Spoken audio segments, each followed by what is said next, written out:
بسم اللہ الرحمن الرحیم۔ معزز سامعین، میں ہوں آپ کا بھائی ندیم۔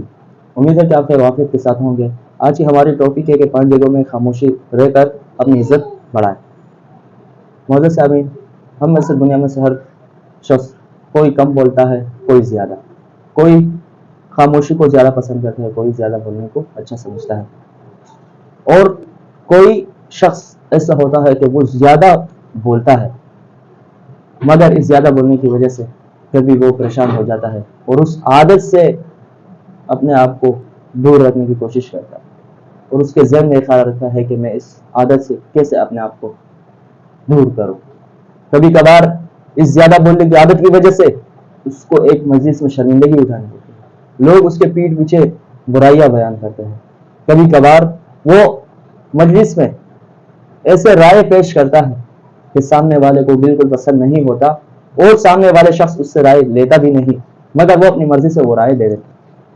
تو آج کی اس ویڈیو میں آپ کو بتاؤں گا کہ آپ کیسے اپنی زبان پر قابو پا کر اور اپنی عزت بڑھا سکتے ہیں۔ تو ویڈیو شروع کرنے سے پہلے اگر آپ ہمارے چینل پر نئے ہیں تو ہمارے چینل کو ضرور سبسکرائب کریں۔ آج کی اس ویڈیو میں ہم آپ کو سکھائیں گے کہ آپ کیسے اپنی زبان پر قابو پا سکتا ہے اور اپنی زیادہ گفتگو کو کیسے کم کر سکتا ہے، اور اپنے آپ کو ایسے بنا سکتا ہے کہ ہر شخص آپ کی باتوں کا انتظار کرے۔ تو آئیے، سب سے پہلا اس جگہ پر آپ خاموشی اختیار کریں جب آپ اپنے درد کسی کے سامنے بیان کرتے ہیں اور وہ آپ کا درد نہیں سمجھتا لفظوں میں۔ عموماً اگر دیکھا جائے دنیا میں، اگر آپ کسی کے سامنے درد پیش کریں تو وہ آپ کی اگر مدد کرے بھی تو ایک مرتبہ مدد کرے، دوسری مرتبہ وہ آپ کی مدد نہیں کرے گا۔ اسی طرح اگر تیسری چوتھی مرتبہ آپ کی جائے تو آپ سے تنگ ہو کر آپ سے دوری اختیار کرے گا۔ تو اس لیے پہلی یہ کوشش کرنی چاہیے کہ جب آپ کسی کے سامنے اپنا درد بیان کرے، وہ درد اگر وہ سمجھے پھر بھی وہ آپ کی خدمت کرنے کا مستحق نہ ہو کہ وہ آپ کی خدمت کرے، تو ایسے شخص کے سامنے آپ خاموشی۔ وہ جگہ ہے جب آپ کو کسی چیز کے بارے میں معلوم نہ ہو یا آپ کو یہ پتہ نہ ہو کہ کس جگہ کیا بات کرنی ہے، بلکہ آپ مجلس میں کہیں کہ میں نے فلاں سے اس بارے میں یہ سنا تھا، تو سامنے والا شخص آپ کو کبھی بھی سیریس نہیں لے گا۔ اس لیے ایسے موقع پر خاموشی اختیار کریں۔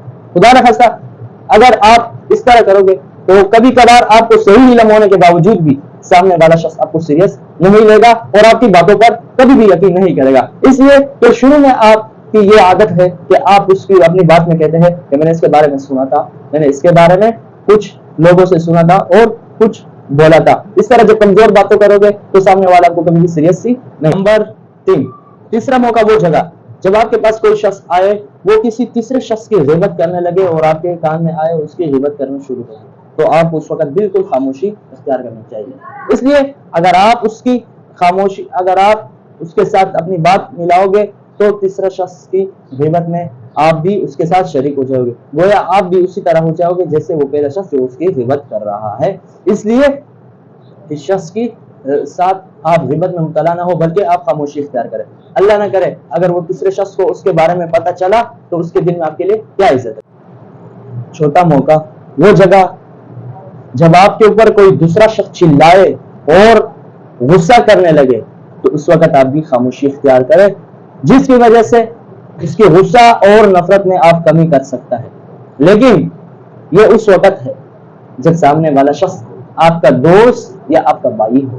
لیکن اگر سامنے والا شخص کوئی تیسرا بندہ ہو، غیر ہو، وہ آپ کے اوپر غصہ کرے، آپ کے اوپر چیخے چلائے، تو اس وقت آپ کو کبھی خاموشی اختیار نہیں کرنی چاہیے، یہ آپ کی کمزوری کی علامت سمجھی جائے گی۔ اس لیے چوتھے موقع پر آپ کو بھی خاموشی اختیار کرنا چاہیے جبکہ سامنے والا بندہ کیا ہو، آپ کا بھائی ہو یا دوست ہو، اس وقت آپ کو سمجھے۔ عموماً دیکھیں اگر آپ جب ایک محفل میں اگر کوئی چیخ رہا ہو اور چلا رہا ہو اور ایک بندہ خاموش ہو تو لوگ کس کو پسند کرتے ہیں؟ خاموش بندے کو پسند کرتے ہیں۔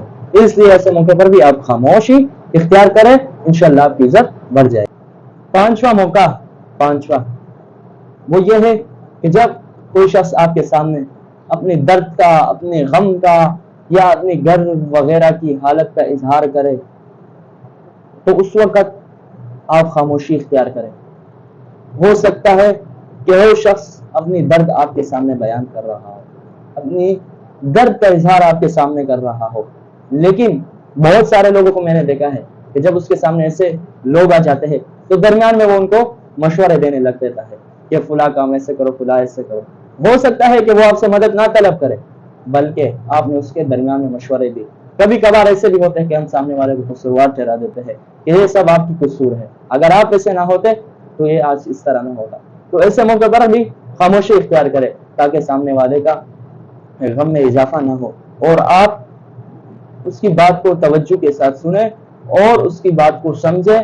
پھر اس کے آخر میں اس کو اچھا حوصلہ افزائی دے کر اس کے دل کو خوش کرے.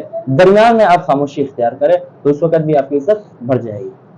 امید ہے کہ آج کی ہماری ٹاپک آپ کو پسند آئی ہوگی.